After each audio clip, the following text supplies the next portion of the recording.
Hello viewers, आज हम देखेंगे नागार्जुन का कवि परिचय।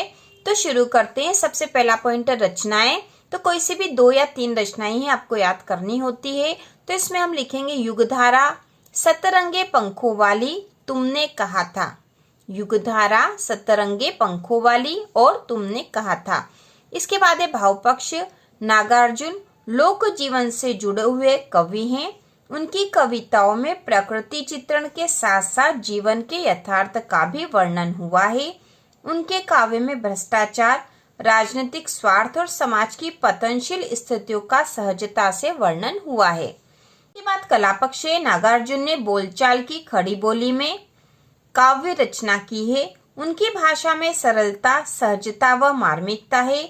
उनके काव्य में अलंकारों का सहज व स्वाभाविक प्रयोग हुआ है।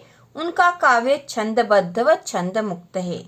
इसके बाद है साहित्य में स्थान। इसमें हम लिखेंगे नागार्जुन वास्तविक रूप में एक जन कवि है।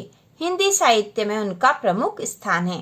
तो इस प्रकार से नागार्जुन का कवि परिचय। कभी कभी एग्जाम में आ जाता रचनाएं और साथ में पूछी जाती काव्यगत विशेषताएं।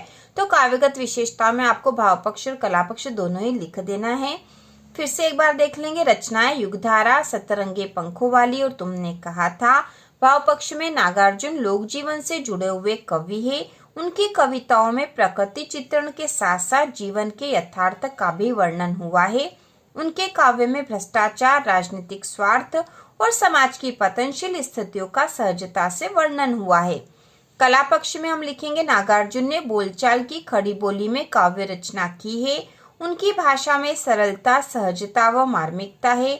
उनके काव्य में अलंकारों का सहज व स्वाभाविक प्रयोग हुआ है। उनका काव्य छंदबद्ध व छंद मुक्त है। साहित्य में स्थान में हम लिखेंगे नागार्जुन वास्तविक रूप में एक जन कवि है। हिंदी साहित्य में उनका प्रमुख स्थान है।